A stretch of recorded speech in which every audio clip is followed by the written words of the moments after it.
Olá, Lely, boa noite. Tudo bom? Fabiane, Alexandre, tudo jóia? Dagna, doutora Jane, boa noite, tudo bom? Charles, Francisco, boa noite, tudo jóia? Esperando aqui o nosso convidado especial, muito obrigado. E ao desembargador federal, né? Carlos Augusto Pires. Acredito que ele já deve estar entrando aí. Boa noite, doutora Jane. Boa noite, gente. Boa noite a todos que entraram aí para poder prestigiar a live. Boa noite. Daqui a pouco o doutor Carlos Augusto Pires Brandão está entrando aí. Fizemos o teste mais cedo, né? Boa noite, Rafael. Tudo jóia? Então, boa noite, doutor Alexandre Costa. Alexandre Freitas Costa, né? Então, a gente vai falar aí do como está funcionando o TRF1 nesse período de pandemia, né?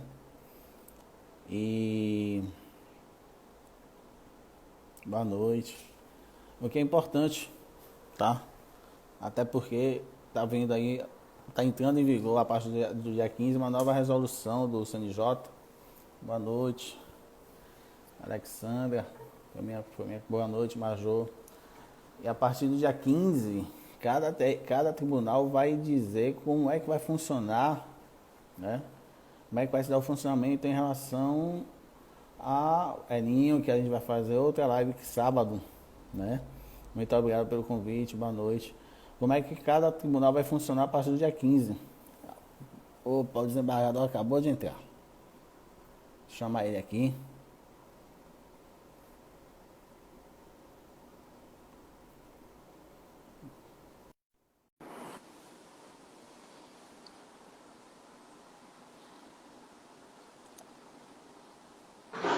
Ô, Brandão, tudo jóia? Ô, boa noite. Tudo Como bom, é que João tá as Paulo? coisas? Tudo certinho? Um prazer, rapaz. Já estamos ao vivo? Estamos ao vivo. Aí o pessoal está nos assistindo. Eu queria mandar um abraço pro pessoal que fez doutorado comigo. Ah, E ótimo. é a minha primeira live, porque eu estava com um cunhado que Sim. estava na UTI, e eu tinha Pô, dito rapaz, que não enquanto sabia ele não não. saísse do hospital, não iria fazer. E aí, quando Ah, você então, chegou, já estava saindo, e agora tem várias aí para frente. muito obrigado, rapaz. Muito obrigado pela referência, muito obrigado por aceitar o convite. Me sinto honrado em fazer a live com você. Assim, além de ser um juiz, um desembargador extremamente técnico, competente, é uma pessoa assim muito boa, né? E assim, eu me sinto muito honrado em fazer sua primeira live, né? Para que vou lhe apresentar para os meus seguidores, para quem não sabe, o doutor Brandão é desembargador federal, é do Piauí, né, Brandão? Sim, sou É, piauiense. formado na Eu, Universidade Federal do Piauí, né? eu tenho E uma vida diferente, Peru, porque é? eu fui engenheiro primeiro. Ah, não Não sabia sei se não. você sabia disso. Não, Então, rapaz, não sabia não. com 15 anos eu fui estudar fora, em Minas Sim, Gerais. E lá sim, fiz o ensino médio e fiz engenharia elétrica na Federal de Minas Gerais. sim. E Você aí fui sabia que engenheiro também. quem é bom em exatas normalmente tem um raciocínio lógico muito bom, né?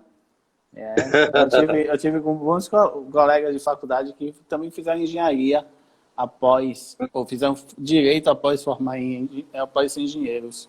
Isso Eu formei eram uns, naquela época, 86. Então o Brasil estava vivendo aquele estágio de transição, né, para a democracia sim, e uma recessão muito profunda também. Então eu sim, vi que era muito difícil a engenharia, ser empresário também. Eu era empresário. aí E ó, aí deixei as empresas, casei, tive filhos, e aí sim, comecei a fazer direito e depois abandonei a é. engenharia. E Brandão, eu estava olhando o currículo, fez o curso de pós-graduação de Direito Constitucional em Lisboa, né, na Universidade de Lisboa, Foi, cursos importantes na Itália e na Espanha, né? E hoje é desembargador federal. porque como eu estava falando, ele é de Teresina, Piauí. Você sabe, Brandão, logo quando eu entrei na Justiça Federal, um dos primeiros cursos que eu fiz pela SMAF foi em Teresina. Foi o primeiro, Sim. se eu não me engano. E assim, Teresina foi uma cidade que me encantou muito, sabia? Apesar do calor muito quente, mas assim... Teresina é uma cidade que realmente surpreende, porque eu não sei a razão, mas na década de 70, o Piauí foi muito bombardeado. Sim. Muito, muito bombardeado, a gente não sabe a razão. O Petrônio Portela ele era muito poderoso na época, ele era presidente do Congresso Nacional e foi líder, né, de governos também no Senado e assumiu o Ministério da Justiça e havia a possibilidade dele ser presidente da República, né? Então o Piauí era tipo o Maranhão com Sarney. Então, Sim. para a gente reverter, rapaz, essa imagem, nós devemos muito a um paraibano que fez uma escola aqui que se tornou a primeira do país no ensino médio. Não sei se os ouvintes sabem disso, os seus seguidores, mas Teresina, entre as 20 escolas melhores do país, de 4 a 6 dessas escolas estão em Teresina, sediadas em Teresina. Um índice de analfabetismo baixíssimo, Teresina, e as melhores escolas públicas nas capitais do país todinho, as melhores escolas públicas, elas estão em Teresina, entre as capitais. Então, realmente espanta, Piroco. Eu ia falar disso, porque Teresina, não só o Teresina como o Piauí, mas também tem um bom sistema de saúde, né, que eu estava vendo. Sim, sim, a gente recebe pacientes, minha esposa é médica, e a gente recebe pacientes do Maranhão, Tocantins, Pará, os cearenses também vêm para cá. E é interessante, Piroco, eu não sei se você está acompanhando nessa pandemia, sim, mas, assim, nós somos muito rígidos e o prefeito está fazendo um bom trabalho nessa segurança da saúde. Então, nossos índices estavam muito bem. E quem são os nossos usuários do sistema são exatamente os nossos vizinhos, que às vezes não fazem o dever de casa. sim. Então, termina... E aí vem aquele sentimento de nós não vamos deixar as pessoas que são de outros estados virem para cá ocupar as nossas Sim. estruturas da saúde. Mas aí já vem também o princípio, né, federativo, que tem que todos os brasileiros devem ser tratados igualmente nas estruturas. E aí, Exatamente. E aí eu conheci Teresina, me surpreendeu bastante. É a única capital do Nordeste que não tem praia, mas Piauí tem belas praias, em Parnaíba, né? Eu não conhecia ainda a Parnaíba. Mas conheci deixa eu te outra falar cidade. uma coisa. Diga. Vou te falar uma coisa que o brasileiro não sabe. Mas a primeira capital do Piauí, ela é Oeiras. Sim. É uma cidade que fica no centro do Nordeste. Ela é estratégica, ela é situada estrategicamente. E era uma das primeiras vilas do país. E a gente não sabe a razão por que isso foi tão estratégico. E assim, à medida que nós estamos estudando a história do sertão brasileiro, que realmente o sertão brasileiro é uma civilização. Por Sim. quê? Porque guarda modos de vida próprio, iguarias próprias, modos de dança, de música, os tons, né, os sotaques também são bem característicos. Então nós estamos percebendo que aqui houve um grande centro militar, o Piroco. Depois que Sim. os holandeses saíram em 1654, foi colocado no Piauí esse centro militar. E a partir daqui, Piroco, eu já vi alguns historiadores, professores das universidades até de Minas Gerais, dizendo que Minas Gerais teria tido duas portas de entrada. A porta de São Paulo e a porta do Piauí, né?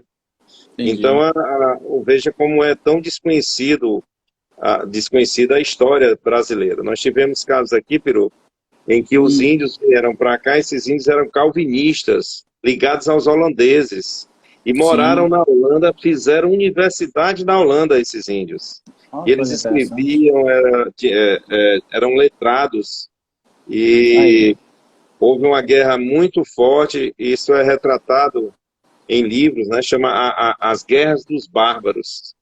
Ah, vou Então, ler esse livro. muito interessante. Agora mesmo em 2015, não sei Hum, como é que é a liberdade de nós falarmos aqui, mas em 2015, o Papa Francisco, ele canonizou os mártires de Uruaçu, que sim. dessa briga contra os índios calvinistas. Então, houve É. realmente uma guerra de caráter reformista que se estendeu da Europa para cá, exatamente entre portugueses, holandeses, indigenistas também. Sim. Então, e isso terminou talvez condensando uma espiritualidade muito forte no sertão brasileiro. Então, É verdade. não é? Tem ali, vocês têm na Bahia, tem grandes centros Sim, religiosos, a Bahia sim, de Todos os sim. Santos, É então. verdade. E aí você sabe, Brandão, que depois de algum tempo eu retornei para o Piauí e participei de um mutirão em Picos, no interior do Piauí, né? Sim, E eu percebi que Picos, eu posso estar até enganado, mas Picos é mais quente do que Teresina, né? é um Ou é pouquinho a impressão minha? mais. É um Está pouquinho na mais, faixa né? de 50 graus, Na beirando sombra. 50. Agora Rapaz, não existe, foi isso. viu, Piroto, É. existe uma brincadeira que os cearenses eles têm uma maneira muito interessante de se relacionar. Os grandes humoristas brasileiros eles são cearenses, né? Sim, sim, Então, enquanto os piauienses são retraídos e são mais assim reflexivos, por isso é que o Piauí tem grandes matemáticos, ô Piroto. Não sei se sim. você sabia disso, mas nas Olimpíadas Internacionais, os estudantes do Piauí é que tiram os primeiros lugares em matemática. Sabia E não. os cearenses, eles são mais, assim, desenvoltos nessa arte da ironia, né? É. Então ele diz o seguinte, que toda vez que esquenta Fortaleza, é como se fosse uma frente fria vindo do Piauí. Mas, assim, assim, realmente, eu acho que um dos locais mais quentes que eu visitei, que eu já conheci, são Teresina e Picos ainda mais quentes do que Teresina, eu acho. Eu me lembro, eu já fui para Cuiabá, mas dizem que Cuiabá é quente, não sei se foi o período que eu fui, mas Cuiabá não estava tão quente quanto Teresina. Teresina e Picos me chamou bem a atenção, me chamaram bem a atenção. Não sei se mas assim, Teresina é uma cidade belíssima. Me encantou Teresina, muito, muito arrumada, muito bonita, muito moderna, Muito organizada, muito muito organizada. organizada. Teresina me encantou. O Né? sonho de consumo dos maranhenses é passar o final de semana aqui em Teresina conosco, que eles acham muito Aí, organizados. sim, É, sim. nos acham organizados. É. Ô, Brandão, e assim, o nosso tema de hoje é o funcionamento do TRF1 nessa época de pandemia, né, rapaz? Essa pandemia, Belém também é quente, chovia, né, todo final de tarde, o pessoal tá falando aí. Mas nessa época de pandemia, essa pandemia pegou todos nós de surpresa, né? E nós tivemos que nos adaptar. E o pessoal, inclusive o próprio TRF1 também teve que se adaptar em relação à questão dos julgamentos, da sessão de julgamento, né, dos andamentos do processo nesse período, né? Sim, Piropo, eu até, assim que isso aconteceu, né, e chegou mais próximo da gente, eu até escrevi um sentimento, fiz um ensaio, isso foi Uhum. publicado, eu dizendo que o mundo havia mudado, e mudou de Sim, repente, e talvez aquele mundo que a gente vivia, né, anteriormente, ele talvez a gente tivesse passado a página, né? Então existe um certo saudosismo, eu percebo isso, especialmente nas pessoas mais velhas, um certo saudosismo assim do abraço, né, do aperto de mão, da boa conversa e dos tempos de outrora, né? Mas sim, eu acredito, Piroto, que nós estamos diante de um ponto de mutação, entendeu? entendi, O entendi. Cap falou disso e ele falava isso, rapaz, na década de 80. E aquilo tudo era muito esquisito quando a gente lia, mas hoje ficou muito evidenciado que o mundo ganhou uma grande transformação, viu? A forma da Isso é gente se verdade. relacionar, de ver o mundo, né? Entender a nossa limitação também. Nós somos muito fortes, porque eu estou alcançando aí a Sim, Bahia agora, sim, estou falando com vocês, estou alcançando o Brasil todo. Mas, ao mesmo sim, tempo, a gente percebe a nossa fragilidade. biológica, né, diante das incertezas também, porque ficou muito evidente Sim, essas flutuações, né, essas variáveis da incerteza. é. Você Então, o sabe, Brandão, tribunal está convivendo com isso também, está tendo que se reinventar. Isso é que é a é. justiça. A justiça já passava por uma crise, né? Como Sim, todas as demais instituições no Brasil. Nós tínhamos crise funcional, crise política, e crise de legitimidade também. sim, E agora essa crise ficou muito aflorada, né? Então, verdade. certos anacronismos, né, sobretudo nos procedimentos, nos rituais da justiça, que para a sociedade de uma maneira geral assim parecia meio fora de época, né? E agora ficou Uhum, muito evidenciado. Então, esses aspectos assim da eficiência, né, do resultado, do pragmatismo. Eu acho que isso sai muito fortalecido em todo sim, esse ponto de mutação, né? E essa coisa probabilística e esse universo da certeza em que a modernidade, esse programa moderno foi construído, assim, com base na ciência, né? Que é aquele raciocínio certo, o raciocínio à prova de qualquer erro, sim. e isso terminou estruturando as nossas instituições, os nossos rituais, e eu acredito agora, Peru, que isso está sendo colocado em prova, né? Então, cada vez mais a gente se permite experimentar inovações, né? Fazer uma espécie de Claro. experimentalismo, que nós não Sim. admitimos, né? Nós seguimos os processos judiciais de maneira bem cadenciada e respeitando as determinações, as prescrições legais. O que nós estamos fazendo agora? Nós estamos tentando, né? Fazendo tentativas, se dá certo, erro, acerto. Então, isso está mais... Brandão, você está falando aí, desculpe me interromper, mas você falou aí que você daí do Piauí, eu aqui da Bahia, tem gente de Ponta Grossa, Paraná, que colocou aí. Imagina, lá no sul Poxa, do Brasil, fantástico, fantástico. nos vendo. Me desculpe interromper, só para fazer Pois esse. o que eu acho que assim é realmente um ponto, né, de mudança, de mutação, e nós temos que nos reeducar de uma hora para outra, né, criar novos Sim, protocolos de relacionamento. Isso que nós estamos tentando fazer. O caso do nosso tribunal, especificamente, é um caso grave também. Por quê, ô Piru? Porque nós alcançamos 80% do território nacional. Os sim, seus seguidores, eu não sei se eles sabem, mas nós temos quase 3 milhões, mais de 3 milhões, quase não, mais de 3 milhões de processos na primeira, na primeira região, né? sim. São 500 mil processos só no nosso tribunal, virou 500 mil processos É e muito, mais de 2.500, 2 milhões e 500 nas sessões judiciárias. São 14 sessões judiciárias com o DF, então 80% do território nacional e regiões com diversidades culturais, étnicas, né? O tribunal alcança sim, Minas Gerais, que é um estado central, alcança a Bahia também, que tem a sua tradição, e vai alcançar o Amazonas, o Pará, o Acre, Rondônia, o sim. Centro-Oeste também. Então, É, são pluralidades extremamente distintas, e o nosso tribunal tendo que dialogar com esses diversos Brasis. Então, sim, já estava difícil, né? Agora ficou um pouco, muito mais difícil, né? Porque sim, imagina a gente ter que compreender as políticas públicas, como é que elas devem se efetivar, né?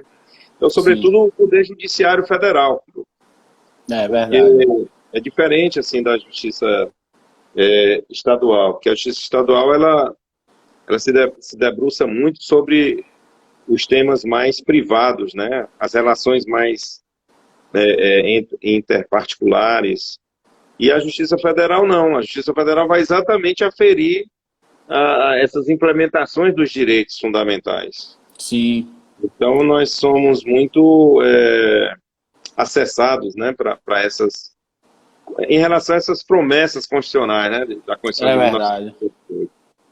Ô, Brandão, você falou uma coisa interessante. O direito por si só ele é muito ritualístico, né? E eu imagino que quanto mais a gente sobe no grau da estrutura do Poder Judiciário, mais ritualístico ele vai ficando. Sim. Então, por exemplo, uma audiência no primeiro grau, já existe um rito próprio, não sei o quê, mas uma sessão no tribunal, imagino. Imagine um advogado que nunca fez uma sessão no tribunal, por mais que ele seja bom em audiência, eu acredito que na primeira sessão do tribunal dele, na primeira Ele sustentação... dá uma tremida. Dá uma tremida, né? Dá uma tremida. Porque eu lembro quando eu fui fazer concurso e eu já era procurador da República. Sim. E eu tremi também só em passar aquele corredor do TRF da primeira região e a importância institucional que tem esse tribunal para o país. Por quê, Piroco? Porque além de ser 80% do território nacional, as grandes causas elas são ajuizadas em Brasília, pelos grandes escritórios. Então, as mais importantes demandas do país estão no Tribunal Regional Federal da Primeira Região. E isso, de alguma forma, ele leva esse ônus, né? E às vezes sem a estrutura, né, suficiente de recursos humanos, a estrutura tecnológica também. Sim. Mas assim, a gente faz tudo, né, para dar certo. Então, e agora nesse período de pandemia, eu acredito que teve que sair um pouco dessa ritualística, né? Dessa formalidade. Sim. Porque, por exemplo, diga. Sim, você pode falar. Porque, por exemplo, eu estava vendo as sessões do TRF, o TRF1 já antes, inclusive, começou a fazer sessões virtuais, né? E, assim, isso daí, só por isso já quebra um pouco do ritualismo da sessão. Não sei se você pensa dessa forma. Sim. Olha, veja bem, olha o que é. Você tem um tribunal que alcança 80% do território nacional. E os deslocamentos exigidos dos advogados, das partes, as partes viajavam às vezes. Eu tive um caso, Piroco, que eu queria que seus seguidores acompanhassem. Esse senhor, ele saiu do interior do Maranhão. Sim. E muito doente, ele... com aquela bolsa, colostomizado, e marcou, né, audiência comigo. Eu acertei a época dele ir e tal, uma época que fosse boa para ele, né. Então você imagina ele sair do interior do Maranhão para chegar no nosso tribunal e se colocar diante de um desembargador, né. É verdade. Então quando ele chegou lá, Piroco, lá no gabinete, eu estava saindo da sessão, encontrei com ele no corredor, né, ele me esperando, eu disse, vamos entrar. Aí ele entrou no gabinete, quando ele entrou e ficou na minha frente, eu estava em pé já e me coloquei diante dele, em pé, né, e disse, olha, pode ter absoluta certeza que o que o senhor vai falar aqui vai ser levado em consideração. Por quê? Porque eu sei das dificuldades que o senhor teve de chegar até aqui. A vergonha que o senhor não passou para subir as escadas do avião, essa viagem no avião, todo mundo lhe olhando, e o senhor naquela aflição, sem saber como o desembargador, que está tão distante, iria lhe recepcionar. Então, pode ter absoluta certeza que eu sei toda a dor e o padecimento, o esforço, a união da sua família, dos amigos, em colaborar para que reunisse numerário para o senhor comprar passagem, dormir em Brasília. Então pode ter absoluta certeza disso. Então, essas dificuldades eu acho que podem ser arrefecidas agora, Pedro. Porque outrora você, para falar com o desembargador, você não tinha como ser, né, por teleconferência. Apesar dessa tecnologia, já está implementada desde 2016. Sim. Mas olha como é que se exigia do advogado. Ele tinha que ir para a Seção Judiciária Federal e lá pedir, pelo amor de Deus, que entrasse na videoconferência e assim conversasse comigo, né? Agora não. Ele, através do celular dele, nós instalamos o Teams da Microsoft, esse é o nosso software oficial, nós instalamos, e aí a partir do celular ele conversa comigo, marca horário no gabinete. Os gabinetes todos disponibilizaram os telefones e e-mails também. Então, nós temos uma agenda que cumprimos essa agenda e os advogados estão muito satisfeitos, mas demais satisfeitos. Ô, doutor, estou falando aqui do Paraná, do Rio Grande do Sul, mando um abraço para o senhor. Espero um dia, ele dizendo isso, mas eu tenho certeza que ele não espera um dia viver pessoalmente, né? Sim, claro. Então isso tudo mudou, né? Mudou. Essas dificuldades, né, que havia, elas foram arrefecidas, essas dificuldades. Sim. E nós tivemos que entrar nesse mundo, né? Então a gente tem uma estrutura. Assim, o povo do direito não gosta de tecnologia de uma maneira geral, né? É verdade. Então existe sempre uma inércia tecnológica nas mentalidades de quem está dentro da justiça. Mas nós fomos forçados a ingressar nesse novo universo, forçados, e a gente já está muito versado, em pouco, estamos com quase 60 dias, né? Mais de 60 dias, e estamos extremamente versados. Então, também, ao mesmo tempo, nós temos que conviver, né, com os servidores que estão passando dificuldades com as famílias, estão em isolamento, existe todo o problema emocional também, e as demandas que estão comparecendo, Piroto, são demandas fortes, entendeu? E que trabalham com esse tema da ruptura, da transição, das revisões, propondo um período, né, de transição. A gente recebe muitas demandas nesse sentido, liminares. Houve um aumento muito grande de liminares. Eu não sei se você sabia, mas nós tivemos um aumento também na produtividade. Na primeira região, você sabia disso? Sabia sim. Passamos a produzir mais. Hoje nós produzimos mais, em torno aí de 7% a mais, a média, né? Alguns gabinetes passaram a produzir mais. O meu gabinete passou a produzir mais também. Inclusive eu vi que você implementou uma técnica de trabalho no seu gabinete que mereceu menção do próprio TRF, né? Como boa prática, né? Foi. Que a gente combinou de fazer essa live, você até me mandou. Até postei no Instagram também. E parabéns. De uma maneira geral, assim, nós temos uma herança, né, de um judiciário que é burocrático, de tradição napoleônica. A nossa tradição. O nosso judiciário é diferente do judiciário americano, em que os juízes lá são escolhidos pelo processo político. Aqui no Brasil, não. Eles são escolhidos pelo concurso público. Então, quando eles ingressam, os magistrados, eles ingressam sendo aferidos tecnicamente, né, na ciência do direito. Então, eles entram numa carreira, né, que se chama de carreira, né? E aí eles vão ascendendo na carreira. Mas isso termina gerando uma estrutura muito hierarquizada. O juiz substituto, o juiz titular, o desembargador, né, o ministro. Então, isso gera uma estrutura hierarquizada e com pouca mobilidade, né? E com pouca abertura também, como tem pouca mobilidade, com pouca abertura para as inovações. Então, é isso que o tribunal tem que se reinventar, passar a ter relações mais horizontais, né, não tão verticais, para aprender com o primeiro grau também, com os juízes que acabam de chegar, mas estão cheios de ideias e podem apresentar, ou então com o servidor que acabou de ingressar e, doutor, tem uma coisa aqui que dá certo, eu fiz na empresa que eu trabalhava. Então, é essa abertura para a inovação que é isso que vai ser difícil para os tribunais, mas nós estamos tentando implementar. Ô Brandão, por exemplo, agora mesmo você tá em Teresina, né? Estou em Teresina.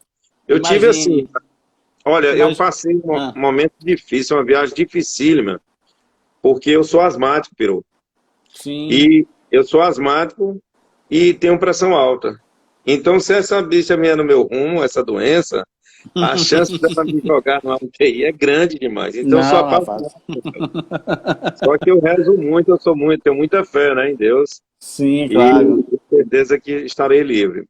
Mas assim que for anunciado, para minha cabeça ainda estava programada para o físico, né? Para as sessões sim, físicas. sim. E foi marcada uma sessão, e eu disse, olha, não podia ser marcada essa sessão, tá vendo tudo isso. E eu fui a Brasília.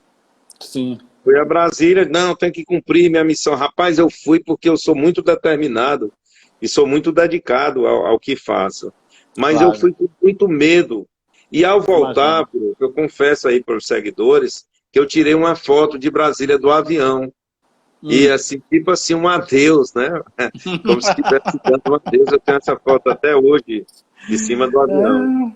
Então vim para cá, para o Piauí, e me fechei aqui dentro de uma sala muito confortável, graças a Deus, e com Sim, livros, né, também. E para mim, Piropo, assim, o sofrimento foi muito grande, né, da família sim. ter padecido com um cunhado 67 dias. Ele foi o primeiro caso de Covid aqui do nosso estado. E ele Sim. saiu com vida, né, e está se recuperando. Hoje mandou uma Coisa mensagem para boa. mim.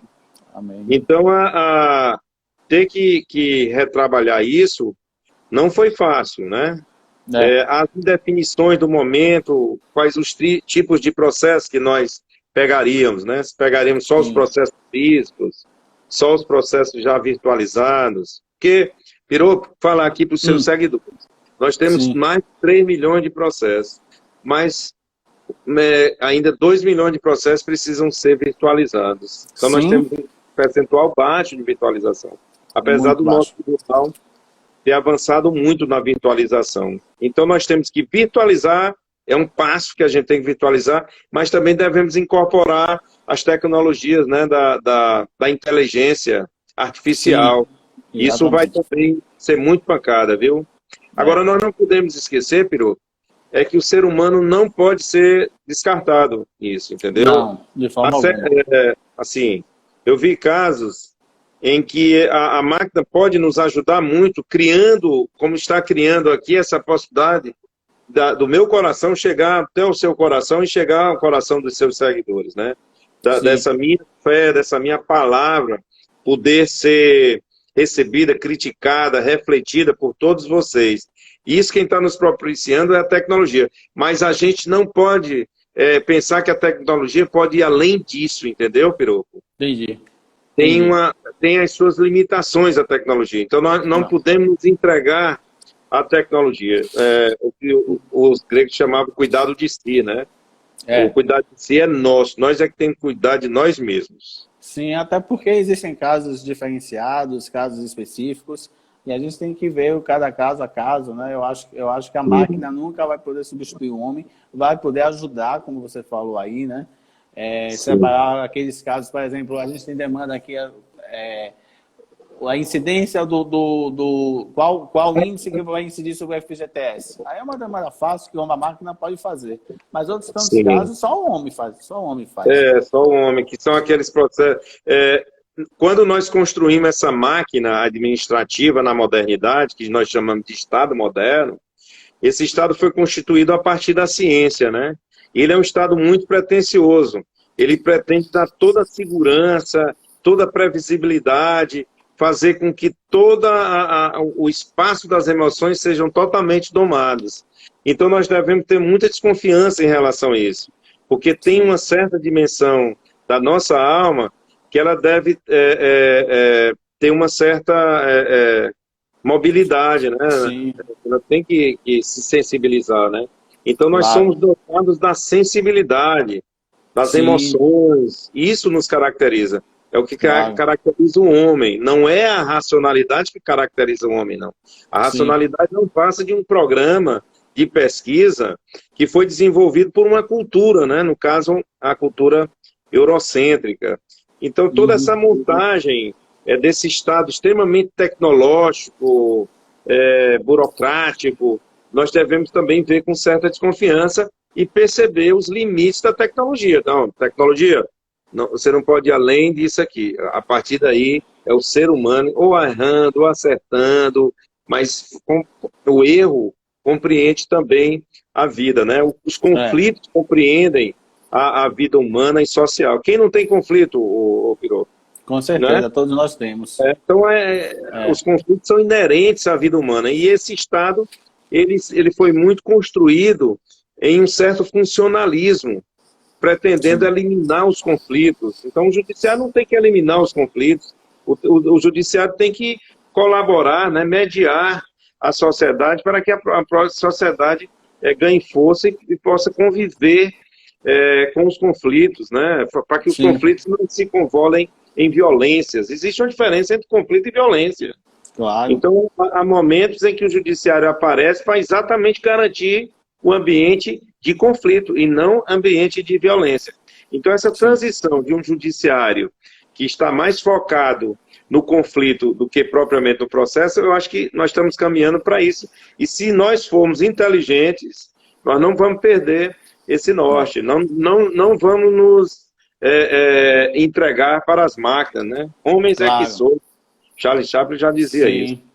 Mas, Brandão, sabe que eu lhe perguntei se você estava em Teresina? Porque eu acho que essa pandemia, claro, trouxe muita infelicidade, muita angústia para a gente.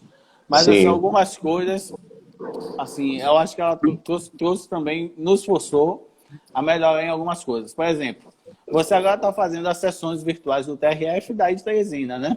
sim, sim. Em algum momento antes dessa pandemia, você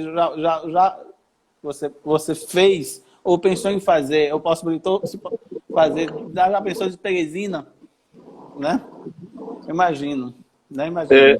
Eu nunca tinha pensado assim, embora alguns advogados, como eu falei para você, essa tecnologia da videoconferência ela teria sido implementada em 2016. Sim, Então, nós já havíamos recebido sustentações orais por videoconferência, sim, tá certo? certo. O que houve agora? É que o advogado não precisa mais se dirigir à, à sessão judiciária. Ele pode, a partir do quarto dele, da sala dele, no celular dele, fazer a sustentação oral. Agora, o que nós não podemos fazer, e eu lembrei aqui um aspecto Hum, importante para os seus seguidores, é o seguinte, nós não podemos nos entregar às máquinas. E quando é que nós nos entregamos sim, às máquinas? Ao invés de receber a palavra do advogado de maneira online, que ele possa nos contestar na hora que tivermos decidindo ali, ele, desembargador, o senhor está equivocado, os fatos são esses. Se nós tirarmos essa possibilidade do advogado e fazer com que eles apresentem apenas os memoriais. sustentações memoriais orais, né? Uhum, Gravados, e depois a gente vai passar isso para o computador, ler essas sustentações orais, decifrar, aí combinar com as nossas sustentações orais também que ficam gravadas, e se o computador tomar conta disso, ô Piropa, aí nós é, estamos perdidos. Por isso já que era. nós temos defendido, hoje eu sou o presidente, Piropo, da quinta turma. Então lá Sim, nós decidimos à unanimidade que todas as nossas sessões elas serão em tempo real. E os sim, advogados terão ampla liberdade de fazer as suas sustentações orais, inclusive de fazer questões de ordem, levantar questões de ordem, questões de fato também. Isso tem dado uma boa repercussão, porque, veja bem, a estrutura do judiciário ela já tem uma cultura fechada, né? sim, Você vê a inteligência do Oscar Niemeyer, outro dia eu percebi isso. Se você vir os tribunais romanos, eles são colunas, né, fincadas, né, as paredes muito fechadas, ele é sim, aterrado, né, na terra total. Aí quando você vê o Supremo Tribunal Federal, né, a maneira como Oscar Niemeyer desenhou o Supremo, né, um pouco acima, né, das paixões da sim, terra. Ele transparente, os vidros transparentes. Rapaz, que inteligência é essa do Oscar Niemeyer. Então, uma coisa que nós temos que deixar bem claro é a necessidade de transparência. Se nós sim. criarmos procedimentos tecnológicos que não são transparentes, nós podemos nos tornar escravos da máquina, viu, Pirou? Ó, o professor Ilan Presser, o nosso colega, o juiz federal, Ilan, tá aí entrando na live também. Queria cumprimentar. Fiz uma live com ele, viu, Brandão? Muito bom ele, viu? Oi, Brandão. Pirou, eu não estou ouvindo você. Não me ouve, não? Alô? Alô? Eu vou perguntar à minha mulher aqui o que O aconteceu, pessoal, mas o tem aqui pessoal o me ao ouve? vivo, né? Tem um sonzinho. Eu te ouço. Foi depois Pessoal... de uma ligação que eu recebi, rapaz. Ah, foi? O Foi. pessoal me ouve? Eu não tô ouvindo quase nada. Eu vou tentar, então, falar isso aqui, ó. Sim. O pessoal me ouve? Deixa eu ver se alguém me responde. Mas... Alô? Ouço os dois aí. Ilan disse que ouve os dois. Oi, Brandão. Oh, melhorou bem. Melhorou bem Melhorou? agora. Então, tava Muito. falando que Ilan entrou aí e nos saudou, dois grandes juristas. Ilan sempre muito educado com a gente, muito solícito, né? O Ilan, eu aprendi muito com ele, sobretudo sobre a cultura judia, embora ele não perceba que eu aprendi com ele isso. E eu vi uma certa ironia na maneira, né, como ele se relaciona, e vi aquilo no cearense também. Eu digo, rapaz, os cearenses são judeus. E aquele sentimento que já são dono do mundo, né? Porque é um povo escolhido. Então é o povo filho de Deus. E então os judeus carregam isso com eles. E se relacionar com essa cultura realmente é muito interessante, a gente aprende demais. O Ilan passou conosco lá um bom tempo e realmente ele pode marcar no currículo dele que ele transformou os nossos protocolos nas sessões, na forma de atender aos advogados também, que ele é bem jovem e também tem uma maneira jovem que ele não perdeu, né? E isso não é comum, isso é muito raro, porque quando a gente passa no concurso de juiz, a gente fica com aquela insegurança, né? Aquele ícone que a gente tem de juiz, né? É que um juiz é distante, não pode ter contato com a sociedade, não pode dar aula.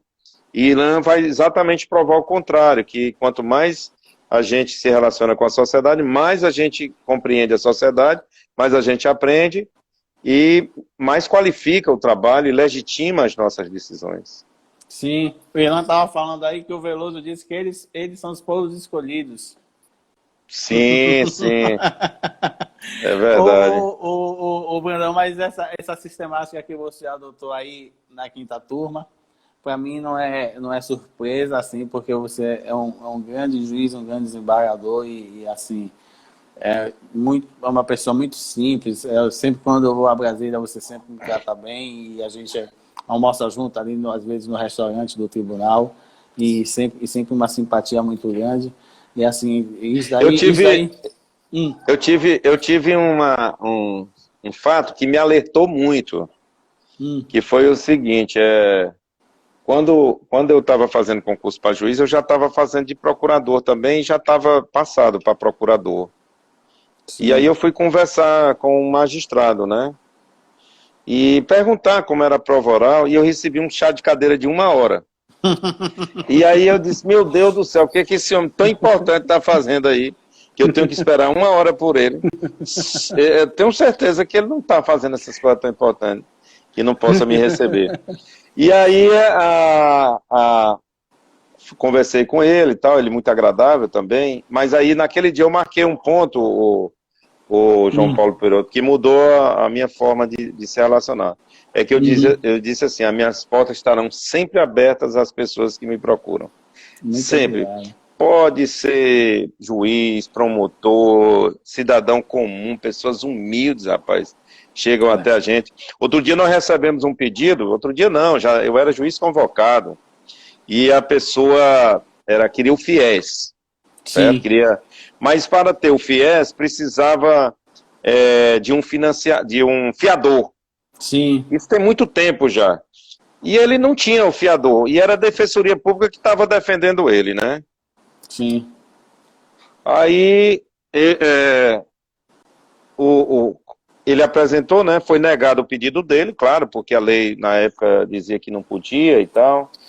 E aí ele recorreu, e o agravo, a Defensoria recorreu, e aí a Defensoria pediu uma audiência comigo, né? Aí eu disse, não, eu quero ter audiência com ele, mas eu queria que ele fosse sozinho, que eu queria conhecer ele, se vocês permitirem. Não, aí marcamos o dia, né? Aí naquela hora certinha, eu preparei todos os assessores, coloquei dentro do gabinete, entendeu? Todos, todo mundo, para impressionar ele. E botei uma cadeira para ele sentar bem no meio, e eu lá no fundo, né? Aí ele sentou, né, na cadeira, chegou todo desconfiado, não, sente aí, nós vamos todo mundo lhe ouvir. Essas pessoas aqui estão para lhe ouvir, fique absolutamente à vontade. Aí eu fui quebrando, até que ele foi ficando à vontade, porque no começo ele olhava, achava até que seria preso, né? Tanto assessor, né, olhando ele. Aí ele foi falando, mas por que o senhor quer mesmo receber esse fiéis, rapaz? Sua vida tá tão boa. Tá não, doutor. Eu sou o mais velho da minha família, e eu estou querendo fazer esse curso aí de enfermagem, já fiz 4 meses, doutor, me dê essa oportunidade, se eu conseguir terminar isso aí, eu vou puxar a mão de cada irmão meu, e eu tiro cada irmão meu da pobreza. Olha, doutor, eu sou frentista de posto de gasolina, observe que eu já estou há 5 anos sendo frentista, eu não tenho nada contra mim, eu não devo nada, olha aí no computador, não devo nada, tal. Rapaz, quando terminou a audiência, lá com ele, estavam os servidores, tudinho que eram contra, doutor, dê logo essa liminar pra esse homem, ele merece. Então... Bruno, isso aí só prova que se tivesse uma máquina... não dava. Certamente não daria. Inclusive, Piroto, eu sou hoje contra chamar esses grandes intelectuais teóricos para falar sobre uma determinada lei, uma determinada mudança. Porque os teóricos, às vezes, eles apreciam friamente, com categorias analíticas que dissecam, mas eles não sensibilizam de uma maneira geral. Então eu sou muito mais a favor de trazer as pessoas que viveram uma certa experiência para que eles apresentem aquela experiência e aquela experiência seja capaz de sensibilizar os juízes, porque realmente com o tempo é igual o médico, né? Em hospital, com o tempo ele vai perdendo a sensibilidade. Então como é que ele faz para não perder a sensibilidade? É ele sendo criticado, o juiz andar, ele está aberto a críticas, aí, senão ele vai ficando muito estruturado e não vai mais percebendo essa força da vida, né, em que nós gravitamos. Eu acho, Bruno, eu penso igual a você, eu penso que nós juízes não somos a parte da sociedade, nós fazemos parte da sociedade e devemos, claro que a gente não vai decidir de acordo com o que a sociedade quer, mas devemos sentir a sociedade, ouvir a sociedade, devemos verificar o que a sociedade deseja da gente, né? E assim, eu vejo você, assim, Bruno, eu acho que você hoje, assim, aqui tem muitos alunos vem da gente, muita gente que não é da área de direito, muitos advogados. Tem gente que nem da área de direito que não sabe nem o que é desembargador. Fala desembargador, acha que é uma coisa assim, uma pessoa do outro mundo, né? E uma pessoa sofrida, viu? Porque para ser desembargador, o cara come osso, rapaz.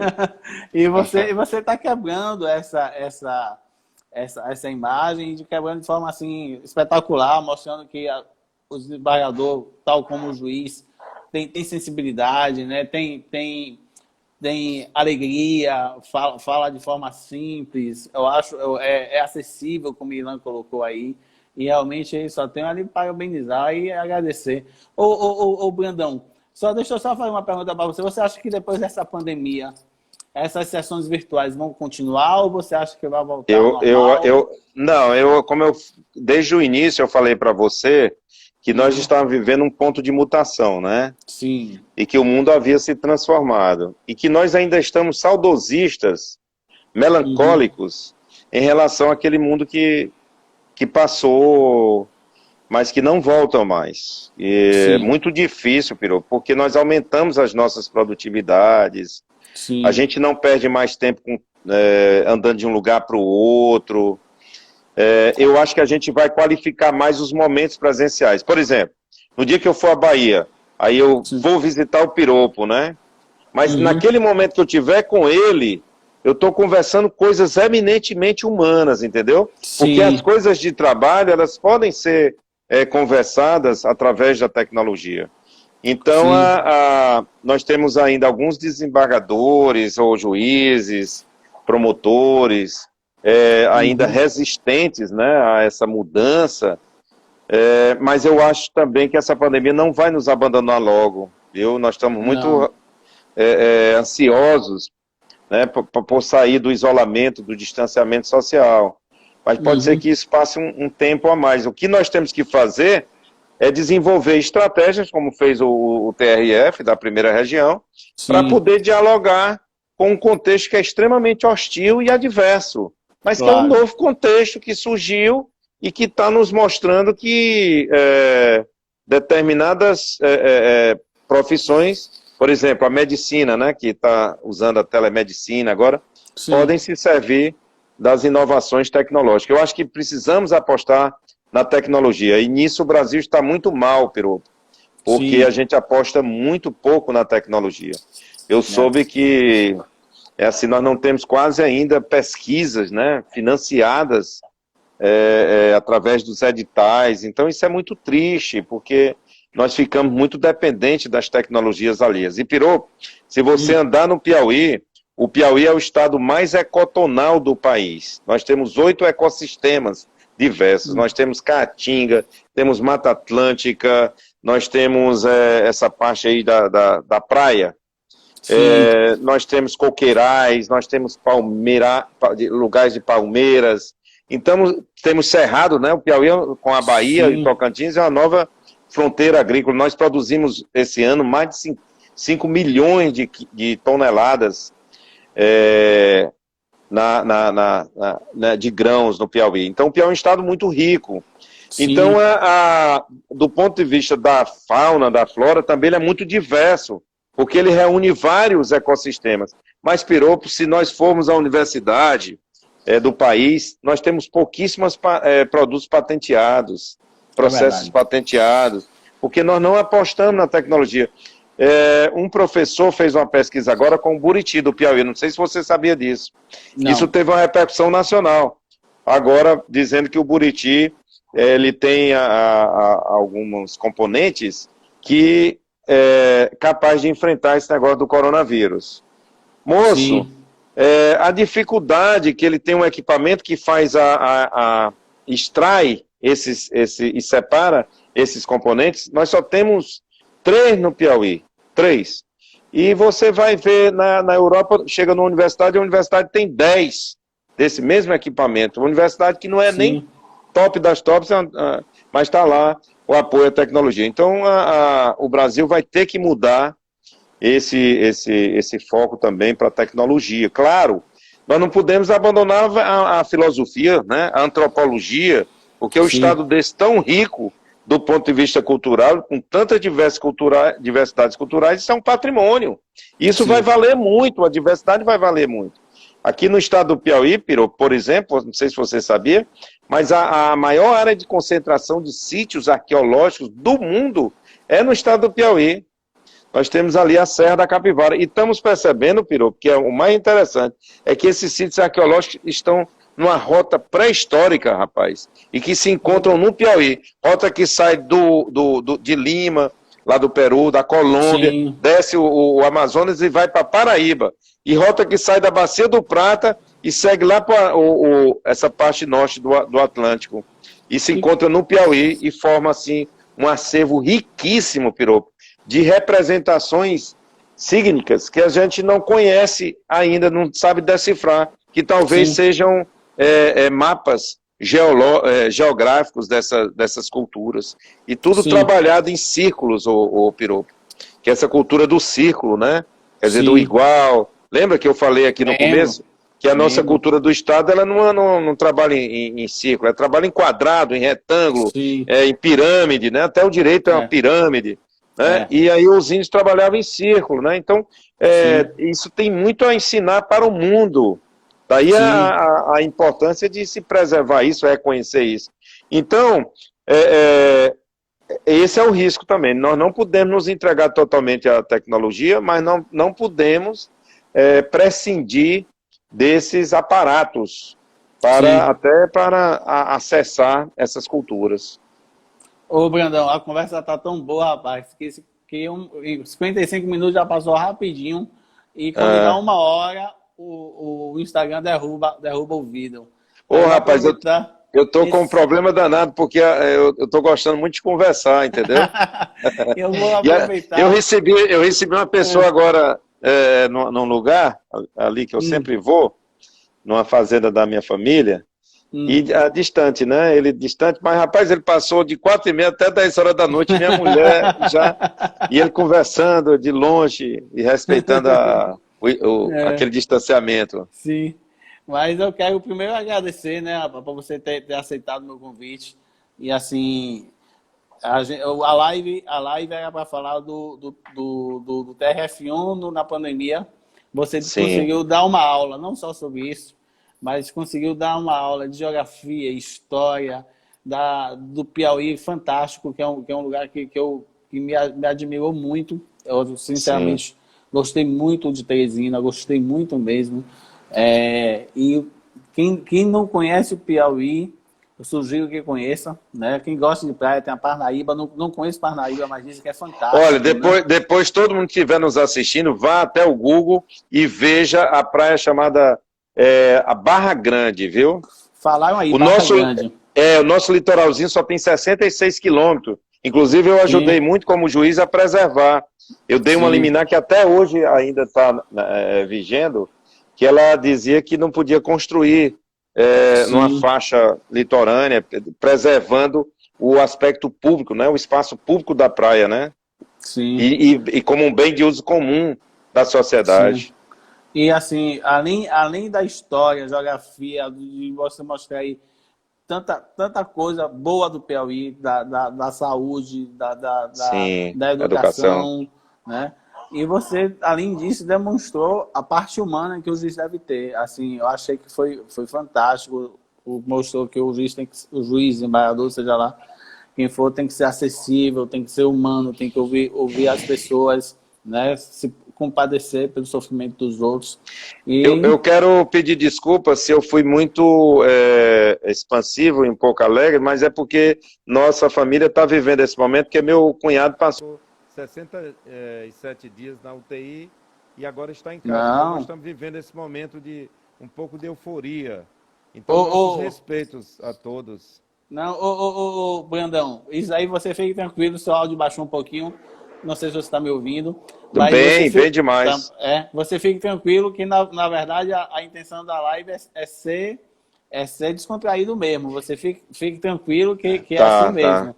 Mas, Piroto, depois eu quero que você me chame para eu falar de uma rede de lideranças que nós coordenamos no Piauí. São mais de 800 líderes sociais, empresariais que nós coordenamos e fizemos, desde o primeiro momento, nós fizemos 300 mil EPIs, equipamentos de proteção individual para enfrentamento do coronavírus. E foi a sociedade civil que financiava, cada um depositava 50, 10 reais.